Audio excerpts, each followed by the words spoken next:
రెండుళ్ల కూటమి పాలనలో వికాసమే లక్ష్యం. ఎమ్మెల్యే వేగుళ్ల.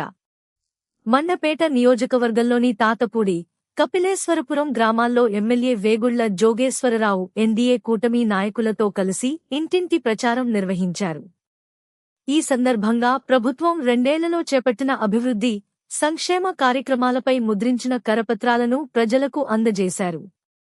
ఎమ్మెల్యే మాట్లాడుతూ, గత ప్రభుత్వ నిర్లక్ష్యానికి గురైన సాగునీటి కాలువలు, డ్రైనేజీలను కూటమి ప్రభుత్వం ఆధునీకరించిందని తెలిపారు. ఎల్నినో ప్రభావంతో ఏర్పడిన వర్షాభావ పరిస్థితుల మధ్య కూడా డెల్టా చివరి భూములకు సాగునీరు అందేలా చర్యలు తీసుకుంటున్నామని చెప్పారు.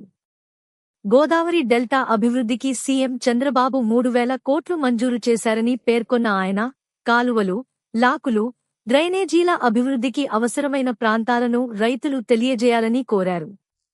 2019 నుండి 2024 విధ్వంస పాలన నుంచి రాష్ట్రం ఇప్పుడు వికాసం వైపు పయనిస్తోందని పేర్కొంటూ, రానున్న ప్రతి ఎన్నికలో ఎన్డీఏ కూటమికి ప్రజలు మద్దతు ఇవ్వాలని ఎమ్మెల్యే విజ్ఞప్తి చేశారు. ఈ సందర్భంగా గ్రామస్తులు తమ స్థానిక సమస్యలను ఆయన దృష్టికి తీసుకువచ్చారు. సమస్య ఏంటంటే ఇప్పుడు చేయలేకపోతుందని చెప్పి మాకు ఒకేసారి నీరు పుల్లి వదిలేశారు కాలంలో. మనం మొదల్లో ఉన్నాం. ఆ కాలం ఏమో గొట్లు కోల్పోయి మా కూడా మునిగిపోతుంది, లేకపోతే నిన్న ఊడిసాము మునిగిపోతుందని చెప్పి ఇలా అందరం. దాని మీద ఏమో కింద వాళ్ళు అసలు డిపార్ట్మెంట్ అయితే ఏ రకంగా మేము కింద ఏమన్నీ నెరగొట్టేస్తున్నాయి అన్నారు. మన వాళ్ళు నష్టపడ్డారు. అలాగైనా కూలిపోతున్నా ఏదున్నా మీరు కూర్చుని మీటర్ మాట్లాడుకుని 19 గ్రామాలు 2 మండలం కూడా చెప్తాం అంటే యారేం చేశారు. కానీ ఆయన మాట అన్నాడు, ఆయన ఈ ఎల్నినో దెబ్బకే మనం సెకండ్ నీరు సరిపోదు అనుకుంటే మనం ఇప్పుడే సగం పనులు చేసేద్దాం అన్నారు ఆయన సీఎం గారు. మరి అదే కరెక్ట్ కదా. మీరు ఏదన్నా మనం మళ్ళీ మీటింగ్లో కూర్చున్నప్పుడు అన్నీ రాసుకుని లిస్టులు మాకు ఇచ్చేస్తే డిపార్ట్మెంట్కి కావాలంటే డిపార్ట్మెంట్ పిలుచుకోండి. 2-3 గ్రామాలలో కూర్చొని పిలుచుకొని బాగానే ఉంటుంది. ఏదైనా అవగాహన ఉన్నవాళ్ళు అంటే ఆతలకు నష్టం వచ్చేలా కాకుండా అందరికి ఉపయోగపడేలా చేస్తారనుకోండి. మీరు అన్నీ తీర్మానం చేసి ఇచ్చేస్తే వాళ్ళు పంపేద్దాం, ప్రభుత్వం తయారు చేసుకుంటాం, అవగాహన వస్తాను. అంటే నీటి సంఘం పెట్టుకోమని నేను చెప్పాను. నీటి సంఘం వరకు అడిగాను కదా. ఇప్పుడు ఈ కాలువర కూడా గోడవర కట్టాలని బాగా రోడ్డు వరకు లాగేస్తున్నాయి. పెద్దగల కానీ ఏది ఉంటే అది నాకు చెప్పినంత ఉపయోగం లేదు. మీరు రాసుకుని నాకు తెలపేస్తాను. సరే ఆల్రెడీ రాసిచ్చాం సార్. అప్పుడు చిన్నప్పటి నుంచి 100 రాసాం. అప్పుడు ఎందుకు అప్పుడు అవసరం లేదు కదా. ఇప్పుడేమో మనకేమో ఇస్తున్నారు. చిన్నప్పటి నుంచి మీరు ఇచ్చే ఇవ్వలేదు అంటలేదు. నాకు 20 ఏళ్ళ నుంచి ఇస్తాను ఉన్నారు. కానీ ఇప్పుడు కావాలి. మన ఉభయ గోదావరి జిల్లాలకి అంటే ఇంచుమించుగా 34 నియోజకవర్గాల్లో 14-15 నియోజకవర్గాల్లో ఉండదు. అంటే గోదావరి నది ఇప్పుడు మన తుని, పిఠాపురం, పెద్దాపురం, పత్తిపాడు, అలాగే మన ఈ పక్కనే రామచోడవరం, గోపాలపురం, అలా కొంత ఏరియాలో ఉండదు. మొత్తం మీద 15-16 నియోజకవర్గాలు వస్తున్నాయి. ఇప్పుడు మీ దృష్టిలో మన నీటి సంఘం పేషెంట్ గారు ఇక్కడ సరిపోయారు. మళ్ళీ పనులే ఉన్నాయి. ఆ ఏళ్ళకి ఆయన చెప్తాము. ఇప్పుడు పుస్తకాలు ఉన్నాయి. మొదటి నుంచి పోరాడుతుంటే ఇప్పుడు వాళ్ళు ఏం చేస్తారో కపేశ్వరం, తాతపూడి, లేకపోతే ఏమన్నా కోరిమిల్లి, మెయిన్ 3 చూస్తారు మన నియోజకవర్గం. అంటే గోదావరి కొంచెం ప్రశస్తం కాబట్టి ఇది చెప్పినా సగం మందే కదలేరు. ముందు ఈ మధ్యలో అడుగుతున్నారు, ఎవరు మాదేం పెట్టారు, మాదేం పెట్టలేదు అంటున్నాని. ఎవరు పెడతారు? ఆ ఊరిలో మన పుస్తకాలు అని చెప్పి పెట్టి మన గ్రూపుల్లో పెట్టాం. అలా మనకు ఇప్పుడు అసలు మన ఈ తాతపూడి సంబంధించి అలాగే కపేశ్వర మండల నాయకులు ఎక్కువ మంది ఉన్నారు కాబట్టి మీ గ్రామాల్లో రేపు మళ్ళీ మీటింగ్ కూర్చున్నప్పుడు అసలు మనం ఏం పోని అంటే అక్కడని కాదు, ఏది మస్టర్ ఇక్కడికి తలుపు ఇరిగిపోయింది, లేకపోతే ఇక్కడికి లాకు నీరు రావట్లేదు, అది పోదు రావట్లేదు అంటే మన రైతు వారీగా కరెక్ట్గా తెలుస్తుంది మనకి. ఇప్పుడు మొన్న ఆ మధ్య నదులబాద్ వెళ్ళాం, ఏంటి పరామర్శకి వెళ్ళాం. ఈ కార్యక్రమం కాదు. వెళ్ళింది కూడా మన ఎస్సీ సోదరుల ఇంటికి వెళ్ళాం. అక్కడ అది అయిపోయిన వెంటనే అక్కడే పట్టుకున్నారు. ఏమంటే మా సీలు కదా ఉడికే పడలేదు, మరి మొత్తం నిలగొట్టేసినాయని. అదేంటి మాకు ఎవరు చెప్పేదంటే అన్నా. సుబ్బారెడ్డి గారు మన పార్టీ ఎంపీటీసీ కూడా మన అది గాలి నెగ్గాడు. ఏడు సుబ్బారెడ్డి గారు అంటే అతను జనసేన అతను చూస్తున్నాడండి, అతను పట్టించుకోవట్లేదు, పక్కన ఇద్దరికి పడతలేదండి. ఈ లోపల సర్వ ప్రక్రియ అంటే ఓటర్ లిస్టు మొత్తం 25 ఒకసారి మొత్తం ఎక్కడెక్కడ ఉన్నారా లేరా అని చెప్పి వెరిఫికేషన్ నిమిత్తం మరి మనం ఇంచుమించుగా 15 రోజులు దాంట్లో వాయిదా పడ్డాం. తర్వాత మన అసెంబ్లీ 4 రోజులు అయితే వాడికి వచ్చేసి వెళ్ళిపోదాం. మరి ఈరోజు ఇక్కడ రావడం జరిగింది. ముఖ్యంగా అంటే ఏదో ఉపన్యాసం చెప్పడం కాకుండా సమస్యలు ఏంటి, అవి పరిష్కారం అయ్యే సమస్యలు అయితే దాన్ని పరిష్కరించడానికి తగు చర్యలు తీసుకునేలాగా, పరిష్కరించలేని సమస్యలు కొన్ని ఉంటాయి. ఇందాక అడిగాను, ఆయన చెప్పిన ప్రపోజల్ మంచిదే, లెవెల్ సరిపోతాయా అని అడిగాను. సరిపోతే దాన్ని చేయగలం, చేసినా రేపు చేసినా ఎప్పుడప్పుడు చేయగలం. అప్పుడు ఒక్కోసారి లెవెల్ సరిపోవు, ఇంకా మనం ఎవరైనా చేయలేము, పరిష్కరించే సమస్య అవుతుంది అది. అలాగే మనం ఏదున్నా కూడా మనం చేసుకోవాలి.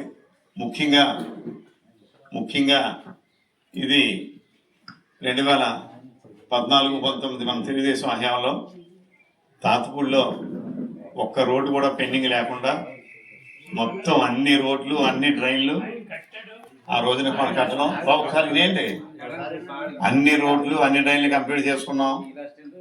బాబు ఒకసారి ఏంటంటే అబ్బాయి ఎవరై శ్రీధర్ గారు, మీరు సంవత్సరాల్లో ఉన్నటువంటి కళ్ళని ఆ యొక్క రోడ్డు మన వంతుని పెద్ద వంతుని మనం కంప్లీట్ చేసుకున్నాం.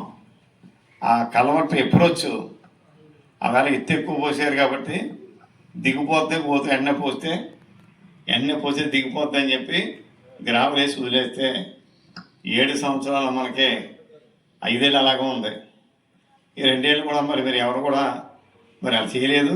మీరు ఎందుకు చేయలేదు మమ్మల్ని అడగట్లేదు. మీరు అప్పుడు అడగలేదు, అప్పుడు భయంతో అడగలేదు, ఇప్పుడు బద్ధకంతో అడగట్లేదు మమ్మల్ని. అప్పుడు భయం, ఇప్పుడేమో బద్ధకం. ఏదైనా దాన్ని మేమే కంప్లీట్ చేస్తాం అంటే ఎప్పుడు రోడ్డు కూడా వేయలేనటువంటి వైఎస్ఆర్ వాళ్ళు మళ్ళీ ఎలా ప్రశ్నిస్తున్నారు. బాబు అందరూ ఒకసారి వినండి దీన్ని. ఎప్పుడు మనం కోట్లాది రూపాయలతో వంతులు కట్టుకున్నాం. అవాళ ఎందుకు మానేసామో ప్రతి ఓడికి తెలుసు. పోతే మళ్ళీ మొక్కలు అయిపోద్దని లోపల గవర్నమెంట్ మారిపోయిన తర్వాత ఈవేళ వరకు 5 ఏళ్ళ మధ్యలో ఉన్నారు వాళ్ళు, ఏమీ చేయలేకపోయారు. ఎప్పుడు వచ్చినప్పుడు కలపలేకపోయారు వాళ్ళు. అది వాళ్ళ గొప్పదనం. కానీ మనల్ని రోజు ఏదో అంటానే ఉంటారు.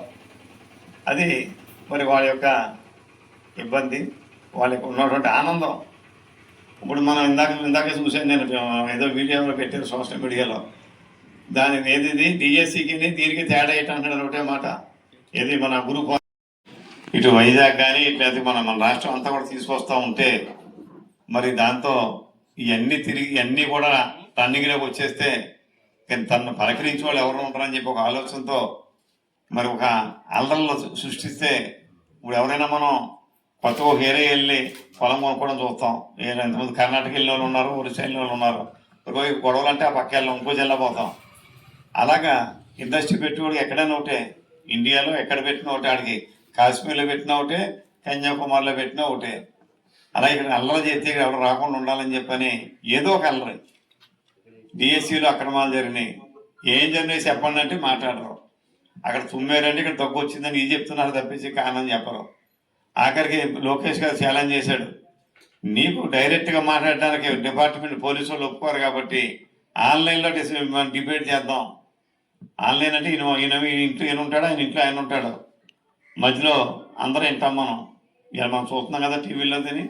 అలా చేద్దామన్నా దానికి సమాధానం చేయనట్లేదు, వస్తానట్లేదు, అది మా రిప్లై ఇవ్వట్లేదు. అది వాళ్ళ యొక్క ప్రతిభ, వాళ్ళ యొక్క గొప్పతనం. మరి ఈ రకంగా మనం జరుగుతూ ఉన్నదని చెప్పి మీ అందరికీ తెలియజేసి, ముఖ్యంగా మరి మనకు పుష్పాల దగ్గరికి వచ్చినాయి. మనకి 10 సంవత్సరం లోపల ఈ సంవత్సరానికి ఇప్పటికి అన్నీ అయిపోయి చక్కగా అంటే మన బంధువులు మిత్రులు అందరినీ కూడా చక్క పెట్టుకుని కొంచెం రెస్ట్లో ఉంటారు. మీ అందరూ కూడా మళ్ళీ సంవత్సరం ఈ రోజుకి మరి ఆ రకంగా మనం ఈ పుష్కరాలు కూడా మనం బాగా చేసుకుని ఒక ఆలోచనతో ముందుకు బాబా కాగితం కూర్చుకున్నారు ముందు ఒక ఆలోచనతో మరి పుష్కరాల గురించి కూడా మనం అన్నీ చేసుకుంటా ఉన్నాం. అదేవిధంగా ఏమన్నా మన కరాటే ఫైటర్ గారు రాయమండ్రి లేదా ఇప్పుడు మన దేవాలయం పొలం ఉంది, నా మీద నింద వేసారు ముందు కొంతమంది, ఏంటి ఎమ్మెల్యేలు అడ్డం పడిపోతున్నాడు, అది మాకేం తెలుసు? అలా ఎవరో తెలియదు మనకి, వాళ్ళు ఎవరో తెలీదు. ఎవరు కపిలేశ్వరమైన వరకు 8 కొంచాలు ఉందట, అది కూడా హ్యాండ్ ఓవర్ చేసుకున్నా వచ్చారు నా దగ్గర, ఫోన్ చేశారు నా దగ్గరికి. ఇంకోటి ఎవరో లొల్ల, ఈ మన లొల్ల కాదు, కొత్తపేట దగ్గర లొల్ల, కానీ నింద ఎమ్మెల్యే అడ్డం. ఏం మాట్లాడదు, అది ఏం చెయ్యాలి, మనకి ఏం పనులు ఉన్నాయి అనేదన్నీ కూడా మనం తయారు చేసుకుని ఇప్పటి నుంచి మన డిపార్ట్మెంట్కి ఇస్తే, మీ ఏఈ గారికి ఇస్తే దాన్ని తయారు చేసి ఉంచుకుంటారు. అది అనౌన్స్ చేసిన వెంటనే మనం ఆ ప్రపోజల్స్ ఇచ్చుకోవడం మనకు బాగుంటుంది. తర్వాత మనకి ఎక్కడ తలుపులు పోయినా, లాకులు పోయినా, ఏం పోయినా, అలాగే మనకి డ్రైన్లు నీరు లాగని డ్రైన్లు ఉంటే మనకి అవి పంట నీరు సరిగ్గా రాని కాలువలు ఉంటే తవ్వుకోవడానికి, ఏం పని ఉంటే పని చేయడానికి, చేయించుకోవడానికి మీరన్నీ కూడా ముందు ఒక ప్లానింగ్ తయారు చేసుకోమని చెప్పి మరి మీ అందరూ తెలియజేస్తూ, మరి అదేవిధంగా ఇవాళ మన బీసీలకి 34% రిజర్వేషన్ కూడా కల్పించారు. ఇంత ముందైతే మన అన్న నందమూరి తారక రామారావు రిజర్వేషన్ని జగన్మోహన్ రెడ్డి గారు అంటే మా ఎవరో కోర్టుకి వెళ్తే పట్టించుకోవడం మానేశారు, పోయేదానికి రిజర్వేషన్ పోయింది. ఇప్పుడు నాకేం సంబంధం? ఇందాక మొదటి స్టేట్మెంట్ విన్నాను, మేమేం కోర్టుకి వెళ్ళాం, ఎవరన్నా వెళ్తే మాకు సంబంధం ఏంటి?